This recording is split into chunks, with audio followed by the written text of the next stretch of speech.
Bueno, perfecto. Vamos a ir para atrás, anterior. Bueno, en esta oportunidad voy a hablar de test de fluencia verbal. Bueno, primeramente hacer como una introducción respecto de los test de screening o test de tamizajes o rastrillajes, que son estrategias que buscan detectar una condición que sea altamente prevalente y puntualmente para el caso de los screening cognitivos, son herramientas que permiten detectar digamos, pacientes que tienen en riesgo de padecer deterioro cognitivo y demencia. Hacen una evaluación breve de sus funciones cognitivas.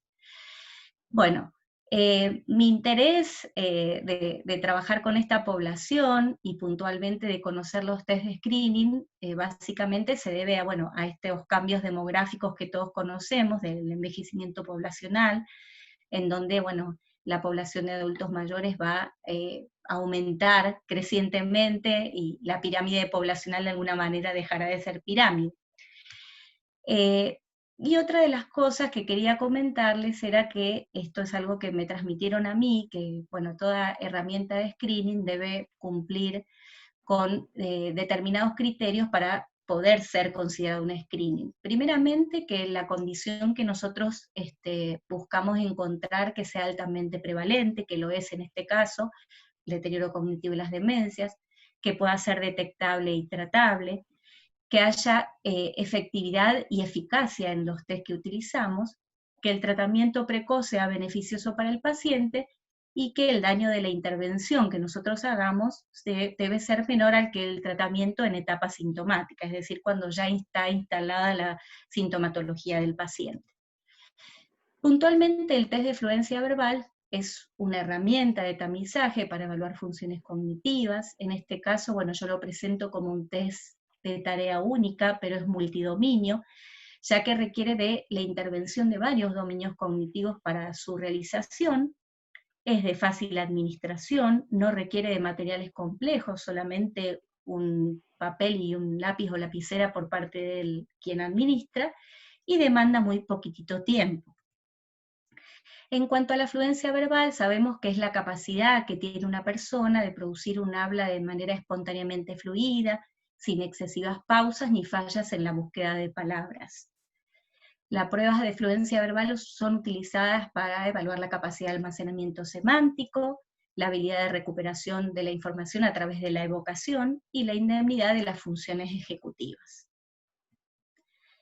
El test de fluencia verbal es importante cuando nosotros lo administramos considerar puntualmente aspectos acordes a la población en evaluación. ¿A qué me refiero con esto? Que si nosotros estamos administrando este test a una persona que tiene una presbiacusia o que escucha poco, es importante considerar que el paciente tenga el audífono o darle nosotros las consignas en voz bien alta para que lo comprendan.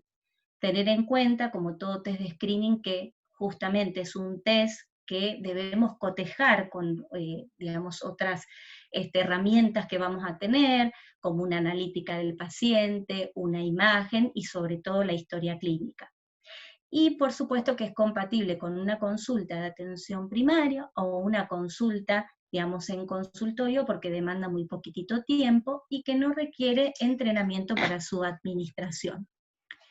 ¿Cuáles son los dominios del test de fluencia verbal? Nosotros tenemos el lenguaje, la denominación y el vocabulario, la memoria y el almacén semántico, digamos, que permiten que el sujeto evoque las palabras, y con respecto a las funciones ejecutivas, la working memory, la organización del pensamiento y todas las estrategias de búsqueda que utiliza el sujeto para evocar las palabras. Con respecto a la fluencia fonológica, nosotros le vamos a pedir al paciente que diga la mayor cantidad de palabras en un minuto que comience con una determinada letra. Le vamos a dar un ejemplo. Yo le digo al sujeto, por ejemplo, si yo digo la letra C, usted debería decirme todas las palabras que conozca con esa letra que no incluyan nombre de personas o nombres propios o de ciudades, ¿sí? Y esto está vinculado y relacionado con lo que es la función ejecutiva y los procesos del lóbulo frontal. Con respecto a la fluencia semántica, le vamos a pedir al sujeto que por un tiempo de 1 minuto diga la mayor cantidad de palabras de una categoría semántica. En este caso vamos a utilizar la categoría de animales, ¿sí? Y en este caso la búsqueda en el almacén semántico tiene que ver con lo que es el lóbulo temporal. Aquí lo que es importante decirle al paciente que puede utilizar cualquiera, digamos, puede decir cualquier animal, incluyendo animales extintos o animales de la fantasía, como los unicornios, pero que no puede decir, por ejemplo, platero, por ejemplo, en el caso de un animal, o decir Tom, o decir Jerry, porque eso no es válido. Con respecto a la puntuación y la interpretación, nosotros lo que vamos a hacer es otorgarle 1 punto por cada palabra correcta que diga el sujeto. Y en el caso de que haya una reiteración o una repetición de la palabra, solo vamos a tomar 1 solo punto. En el caso de que diga las categorías erróneas, las vamos a anular. Y en el caso de que utilice, por ejemplo, familias de palabras, ¿sí?, o plurales, también vamos a dejar solamente, por ejemplo, si el sujeto dice casa y casa, solamente 1 punto por casa. Bueno, este puntaje, que sería el puntaje bruto, generalmente lo que se hace es, se va a relacionar con un puntaje escalar o con una escala, que por ejemplo, si estamos en presencia del test de fluencia verbal en el Addenbrooke Cognitive Examination 3, por ejemplo, en el AC3, nosotros ahí tenemos una escala donde tenemos un puntaje correlacionado a la cantidad de palabras para el sujeto. Y si no, lo que se hace es cotejar con el punto de corte para el test sugerido y el puntaje Z, que tiene que ver con el puntaje adecuado a la edad y los desvíos estándares, ¿sí?, a las normativas que hay del test. Con respecto al tema cualitativo, es muy importante porque más allá del puntaje obtenido, de las palabras que dijo, nosotros vamos a evaluar el periodo de tiempo y la cantidad de palabras en un determinado tiempo, las perseveraciones, que tiene que ver con la repetición de la palabra, el agrupamiento de palabras, el switching, que son los cambios, y las estrategias que utiliza el sujeto. Con respecto al agrupamiento de palabras, tenemos que tener en cuenta que esto depende de lo que es el lóbulo temporal, ¿sí? Entonces, en este caso, por ejemplo, si estamos hablando de las categorías semánticas de animales, la persona, por ejemplo, puede agrupar los animales de acuerdo a que son animales domésticos, animales de la granja o del zoológico, que son, digamos, maneras de que la persona pueda seguir diciendo sus palabras.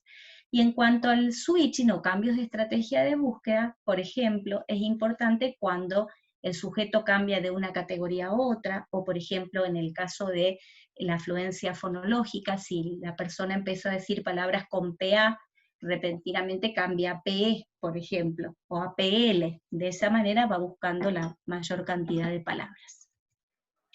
Bueno, esto simplemente es para mostrarle que cuando administramos este test, lo que hacemos es dividir en 4 cuadrantes de acuerdo al tiempo, porque esto nos sirve para determinar cuál es la latencia de comienzo de la utilización, bueno, de la evocación de las palabras, y digamos, de qué manera, si esto es algo que comienza a decirlas y se va agotando finalmente, que es lo esperable, o si hay una latencia en el comienzo para decir las palabras, ¿sí?, y cómo se va dando en el minuto. En este caso, esta tabla corresponde a un artículo de los datos normativos en Argentina de la fluencia verbal. Esto fue realizado por el equipo del Servicio de Investigaciones y Neurorehabilitación del CEMIC con el doctor Allegri. Estas normativas son muy importantes porque en general las normas originales para este test son de muestras anglosajonas, entonces había que hacer, digamos, normativas para poder utilizar en nuestro país. Y en este caso, puntualmente, lo que se llevó a cabo fue, digamos, a un grupo de 266 personas de habla hispana, sanos, con una edad de entre 16 y 86 años y una escolaridad media de 12.8 más menos 4, se le administró una batería neuropsicológica, entre ellas un mini mental, la batería completa de Signoret, el test de Boston, el Trail Making Test y el test de fluencia verbal. Y lo que se buscaba, más allá de los datos normativos, es ver de qué manera influenciaba la edad, la escolaridad, el sexo y el estado cognitivo o el nivel cognitivo en este test, ¿sí? Entonces, bueno, aquí podemos observar que, bueno, los sujetos fueron estratificados en grupos, comenzando con los menores de 45 años y después grupos cada 10 años hasta los mayores de 75 y con 3 grados de escolaridad, primario, secundario y terciario.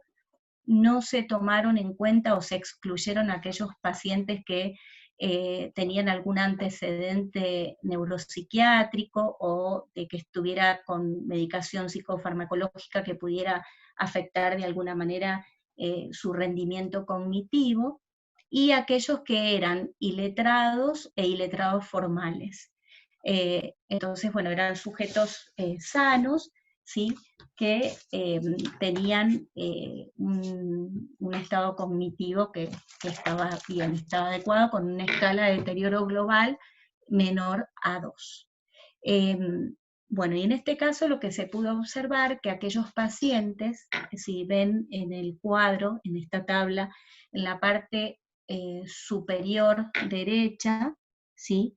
Podemos ver que ahí están los mayores valores que corresponden, perdón, los menores valores que corresponden a los adultos más grandes, a los de mayor edad y menos grados de educación, y en el caso de la parte inferior, ¿sí? Izquierda, nosotros vemos que tenemos el mejor rendimiento para aquellos que eran menores de 45 con mayor grado de escolaridad. Bueno, con respecto a las ventajas y desventajas, lo importante es que no exige un material, como les dije, un papel y un lápiz, que requiere poco tiempo. Tenemos 1 minuto por cada prueba, más lo que nos lleve explicarle a la persona, digamos, de qué se trata. Se puede realizar en cualquier lugar. Yo que atiendo pacientes en domicilio, esto lo suelo hacer en domicilio y es muy fácil de administrar. Tal vez la interpretación desde el punto de vista cualitativo sí exige un mayor conocimiento, pero digamos desde el punto de vista de lo cuantitativo es más sencillo de comprender. Y bueno, con respecto al tema de las desventajas, es influenciado por variables sociodemográficas, puntualmente los años de escolaridad y la edad. Como conclusión, lo que podemos decir es que indefectiblemente todos vamos a envejecer, entonces es importante tener en cuenta estas enfermedades que son altamente prevalentes y que son edad dependiente, entonces es importante llegar bien a diferentes etapas de la vida, y la vejez no está por fuera de ello, con una buena calidad de vida. Entonces es muy importante que nosotros podamos familiarizarnos con estas herramientas que, digamos, nos permiten y nos ayudan, digamos, a llegar al diagnóstico antes. No, sabemos que no son herramientas diagnósticas los screening, pero son valiosas herramientas que nos pueden ayudar y que cotejándolo con la historia clínica, la historia que nos puede aportar la familia, las imágenes y una analítica, nosotros podemos abordar más tempranamente al diagnóstico. Y bueno, a través de este estudio de los datos normativos podemos decir que la edad, la escolaridad y el rendimiento cognitivo general son factores que los tenemos que tener en cuenta porque influyen en el test, ¿sí? Por eso es importante que todos conozcamos estas herramientas y que, digamos, si bien, bueno, en el caso mío, que yo soy médica, no soy neuropsicóloga, trato de siempre familiarizarme con 1 o 2 herramientas como para poder aprender cada vez más, que me aporten mayor información. Así que, bueno, espero que les haya gustado la presentación, les agradezco muchísimo por esta oportunidad, muchísimas gracias.